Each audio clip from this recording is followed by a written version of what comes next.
We gave you those first set of scriptures to speak as a whole for our nation, Israel, coming out of this Babylonian situation that we're in here in America, right? So I said that because I wanted to speak this as a community, because I know some of you are have influence in your community. Some of you pastors are watching.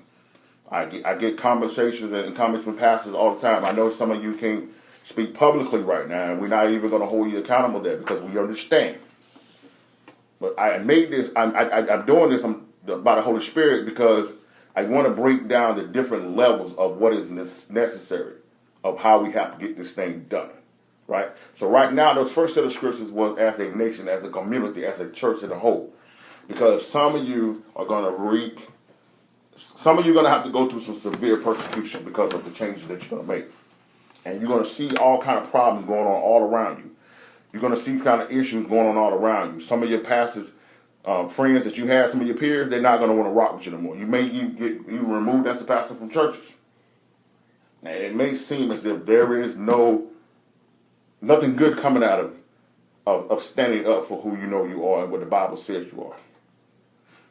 So even though there may be a Red Sea in front of you and there may be an army coming behind you, even the darkest day shall see the sunrise. Now, this is in 1 Samuel 30. We're going to be dealing with the family now. This is about our own personal families and the situations of this. Now, let me give you some background so you can understand this. David, back in 1 Samuel, the 16th chapter, was visited by the prophet Samuel and told him that you will be the next king of Israel. Saul was the first king. Saul got out of the will of the Most High, and God told him to go and anoint David to be king in 1 Samuel, the 16th chapter. 1 Samuel 17 tells us how he begins to establish a relationship with Saul, and how he goes and kills Goliath and goes out and joins the army of Saul and becomes popular. And then now different people Saul want to take him out because he realized that he's about to be king and he has favor with the men. He has favor with his son Jonathan. Right? Now, David has been put in a situation where he's pretty much been on the run. From the time he was 17 when he was anointed all the way up until he was 30 when he became king, he had to basically be on the run the whole time. This whole 1 Samuel, all of these chapters is basically Daniel going from being anointed to running until eventually in 2 Samuel becoming king of whole Israel. But it was so much that he had to go through. Now, he had to join himself with the Philistines. He had found favor with the Philistines, which was an enemy of Israel. But he found favor with one of the leaders, and he was assisting them on certain battles. So as he go out and take his men and go and fight in this battle, what they left in 1 Samuel 29, while they were gone, the enemy crept in and tried to attack their families, right? So I'm saying this especially to my so-called black men, my so-called African-American men that are out here that are watching today. You have to make sure that you be in place the entire time. Because when you go out and live a life outside of the Most High, when you separate yourself from the house, we leave our women and our children vulnerable to destruction. This is why you see so many of our women going through the problems that they're going through, because the man is not in the position that he needs to be, right? David thought that going out and fighting this battle with the Philistines was going to be something that was going to be prosperous for him. But as a result of that, he left his family and his children open to the attacks of the enemy. And so while you're spending time out in the streets and spending time in the club and spending time chasing other women, your wife or your girl and your kids are unprotected. And this is the reason why we're having so many problems in our community, because so many of our women are forced to do everything for themselves. They're forced to be and many of them being not only the nurturers, but the breadwinner. While the man is sitting around doing whatever he wants to do, and then thinking that, okay, because I'm the man now, I'm the king. No, that's not the way it works. So you have to be focused the whole time to protect the family. So what does this have to do with us now? Our families have been destroyed. You got the man is the baby daddy over here, and and the baby mama over here, the kids over here, or over there with grandma. And our families has been scattered, destroyed, ripped apart. Man is in prison, our black men in prison, our so-called black women are in projects. Some of them are going off to colleges and going to nursing school, trying to do everything they can do to protect themselves and provide for themselves and their family. And we see this as a whole in the community. We see this going on TV. We see this, all these things in the movies. And we say to ourselves, can there ever be a change? Can there ever be something different? Can we come back together as whole as a family? You're going to see this right here, 1 Samuel 30. Read verse 1 and 2. And it came to pass, when David and his men were come to Ziklag on the third day, that the Amalekites had invaded the south and Ziklag, and smitten Ziklag, and burned it with fire. And had taken the women captive, and that were therein they slew not any, either great or small, but carried them away and went on their way. See, this is what has happened in our communities. This is what's happened. Those first two verses is the epitome of what has happened in the so-called black man, the so-called African American community. While the men were out doing something else, the enemy came in and snatched our women and the children. And notice it says that he didn't kill them, but he destroyed the community and he took the women and the children away. And if you think about it, just think with me. This is the perfect description of what our community is. Because while men went out trying to do something that they thought was right, hustling, some working, but see, what we have failed to understand is when it comes to men is, you are called to be so much more than just a provider. Our men are called to be the kings, the priests, and the prophet of the home. Let me give this to you quickly. The king provides the nourishment and security, stability, but he also, the man's supposed to be the priest of the home, where he goes to the Most High on the people's behalf. He's supposed to be covering his family in prayer, covering his family in walking in the things of the Most High. But then he also supposed to be a prophet because he's supposed to go to his wife, goes to his children for the Most High. Our children are not supposed to discover their purpose with a teacher at school. You're supposed to be getting it spoke over you every day by your fathers. But because our fathers are out doing something else, they're not at home. And that goes for even the ones that are even working. Right? So you have to make sure that your priorities are in order, that you're covering all bases, and not just coming in with a check. Child support is something that the enemy created in order to justify continuing living outside of the Most High. You're supposed to be about no child support, sending a check back that really ain't covering anything. You think $50 a week is really helping her? That's not doing anything. All right? Now, so let's look at verse 3. Let's see what happened here.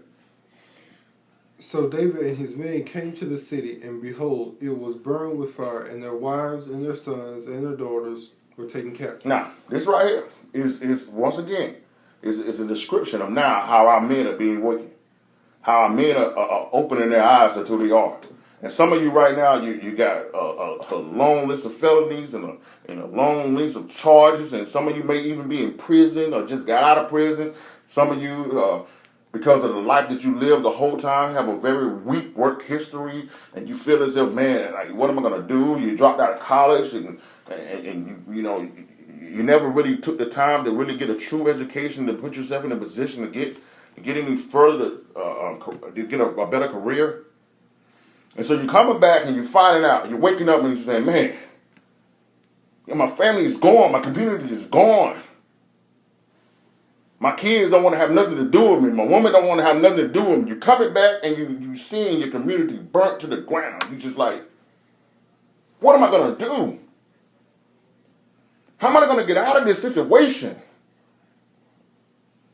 My eyes is open. I just gave my life to Christ. I don't know what have I done? How did I allow this to happen? Verse 4.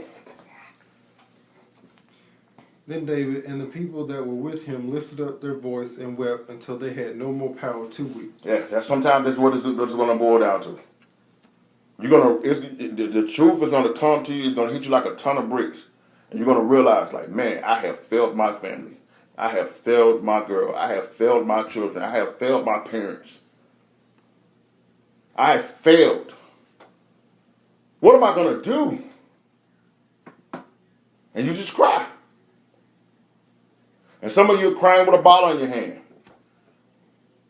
Some of you are crying with some other woman right here beside you because you think that sex is the only answer to making you feel better. Some of you are crying. Some of you are crying with drugs and all around you, laid out. Some of you are crying. Some of you in a club. Some of you was in a club last night, looking like you was having the time of your life, but you was crying on the inside. Because the reality of the situation that we have caused, walking in lies and promoting things that had nothing to do with us, listening to the rappers but refusing to listen to the preacher. The reality is setting in right now, and it just makes you weep. But I want to encourage you today that even the darkest day shall see the sunrise. Verse 5. And David's 2 wives were taken captive, Ahinoam the Jezreelitess, and Abigail the wife of Nabal the Carmelite. Mm-hmm. And David was greatly distressed, for the people spake of stoning him, because the soul of all the people was grieved, every man for his son and for his daughters. Let's stop right there. Don't read that last part. Now, some of your homeboys, some of you guys that was leaders of your gangs and leaders of your crew, their eyes is waking up too. And they're realizing, like, man, we should have never listened to you. We should have never listened to that rapper that told me to go out and pop bottles in the club and not take care of my wife. I should have never listened to this. I should have never did this. Some of you women right now is getting the understanding. I should have never laid with that man. I should have never let that guy get me pregnant. He didn't take care of these kids. How did I allow him to get me pregnant? Some of you parents are saying, I should have never been out all night. I should have been home taking care of my kids. And now everybody's looking at you. And the same men that was out there with him, now they want to stone him. Because they blame him. Because they wasn't following the Most High. They was following another man. They was following people. That's why a lot of you spend most of your time in your church arguing. Because the Most High has never had anything to do with what was going on in there. It was always the traditions of man. And now that the church is about to lose everything and the people ain't coming no more, now everybody's blaming you. It's your fault. It's your fault. It's your fault. But read the last part of that. But David encouraged himself in the Lord his God. He encouraged himself in the Lord his God. Even the darkest day shall see the sunrise. Verse 7. David said to Abiathar, the priest, Abimelech's son, I pray thee, bring me thou hither the ephod. And Abiathar brought thither the ephod to David. So what the ephod is what the priests would wear when they would go into the presence of the holiest and holiest of the Most High. David, even though he was the king, he liked to operate, he would operate as the priest. Because he understood how important worship was. Now, I want to say this also. I'm trying to, even though I'm dealing with the man and the woman, ladies, just be patient with me because I got to focus on men right here. Because women will praise God. They will worship God. You men, you try to act as if you're too tough to get on your face for the Most High. You want to sit there and be all proper and be tough and macho, but then you want the Most High to get you out your situation. And we're going to have to get past that. You can't get focusing on the guys that you think ain't right and a little off, and because they're whatever they're doing, you got to do this for yourself. So in the midst of all this, in the midst of the problems that was going on with his family being gone, the midst of his men wanting to take him out now because they're blaming him, in the midst of everything that was going on, David said, I'm going to encourage myself in the Lord, and I'm going to go to worship God. And this is what you're going to have to do. You got to, in the midst of your wife telling you every day about how you done failed, in the midst of your baby mama blowing up your phone telling you, listen, I need this, I need this, I need that. You need to walk into that closet, you need to walk into that room, close that door, open that Bible, and you need to get on your face. And you need to cry to the Lord. Because even the darkest day shall see the sunrise. So let's see what happened when David began to worship in the midst of it. Verse 8. And David inquired at the Lord, saying, shall I pursue after this troop? Shall I overtake them? And he answered him, saying to him, pursue, for they shall surely overtake them, and without fail recover all. Without fail recover all. So, if remember I told you at the beginning that if you respond properly to being uncomfortable today, it will lead to having a comfortable tomorrow. Most of our people, when something bad happens, we want to grab the bottom. We want to turn up. We think that's the answer to everything. And for some of you, and you do that, trust me, I just do the same thing. But at the end of the day, when the high comes down, when the liquor is on off, the problems are still there. So we see now that that's not the answer. Oh, we go to the phone and we call up a girl. And some of you single moms, you're doing the same exact thing. You're overwhelmed with your children and you're overwhelmed with the bills and you're overwhelmed with life. And you think the only answer is to call old Mr. Fix-It over there in the middle of the night. Call old Sugar Daddy in so he can come. No, it's time out for that. We got to get into the presence of the Most High. We got to seek his advice. We got to seek his counsel. And he will tell us exactly what we need to do. So in the midst of all this that was going on, in the midst of all the pain and anguish, when David chose to worship instead of complaining, when he chose to worship instead of focusing on what he saw, when he chose to worship instead of going back and forth with the other people that didn't know no better, he got his answer. Read verse 8 again from again. And David inquired at the Lord, saying, shall I pursue after this troop? Shall I overtake them? And he answered him, pursue, for thou shalt surely overtake them, and without fail recover all. Recover all. And if you read the rest of this verse, the rest of this chapter, you'll see how they found a guy, an Egyptian on the way, who told them exactly what the Amalekites were. They went there, destroyed the Amalekites, got all their wives back, got all their children back, got all their stuff back, and their stuff. So you got to stay with the Most High for your family's sake, regardless of what's going on right now. If you just joined us today, today's lesson, even the darkest day shall see the sunrise.